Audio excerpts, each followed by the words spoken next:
Want to know more about different careers? Career Trek is traveling across beautiful British Columbia to show a day in the life of various professions. Heavy equipment operators, social workers, VR designers, and mechanics. After all, it's one thing to read about a job, but it's another to see it in action. So join us as we explore some of BC's in-demand jobs. You might be surprised by what you find.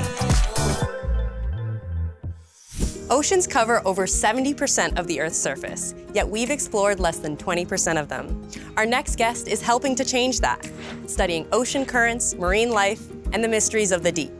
Let's meet an oceanographer. Jennifer, it's lovely to meet you. It's really nice to meet you as well. This place is awesome. Yeah, I've got some exciting things to show you today. Great, let's see it. My name is Jennifer Jackson. I'm a coastal physical oceanographer with Fisheries and Oceans Canada, and we're at the Institute of Ocean Sciences in Sydney, British Columbia. Currently, I'm studying climate change in the coastal ocean to see how all the nooks and crannies of our coastline in British Columbia are changing. My typical day, it's usually about 9 to 5. I would say I spend about 10% of my time writing research papers. It's a lot of emails and a lot of meetings in general, and I spend a lot of time looking at data.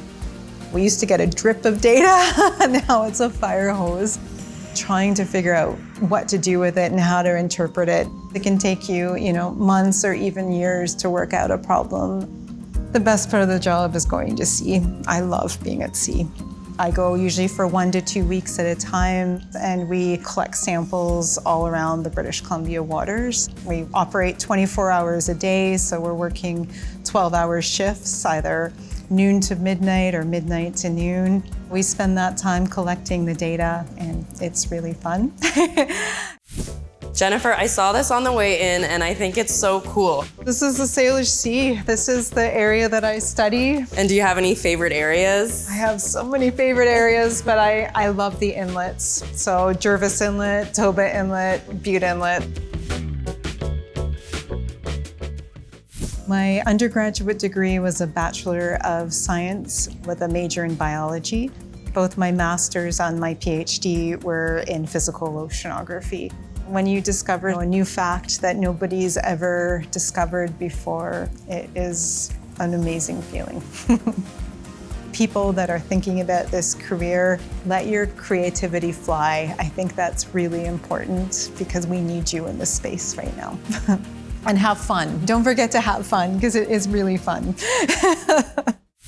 Jennifer, I have never seen anything like this. What are we looking at? So this is the biggest instrument that oceanographers use. It's called a rosette, and there's 24 bottles. And essentially, every time you lower the instrument down to the bottom of the ocean, you can collect water. You push a button and the bottle closes and you trap the water that was at that depth. Wow. And then down below, there's all sorts of different sensors. So we measure things like temperature, oxygen, and light. We measure how much light there is in the ocean. And what do you do with all this information that you collect? Some of it goes to the lab and is properly analyzed in the lab. Most of it we do in-house in terms of the lab work. This is what we use to write up our scientific papers. I think it's important to believe in yourself. If you have that feeling that you're onto something and that you might have a real new discovery, I think it's worth persevering because that's how some of the best discoveries come about.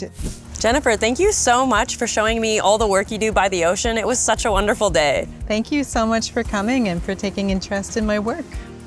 Once again, I'm Miriam for Career Trek, reminding you that this career could be yours.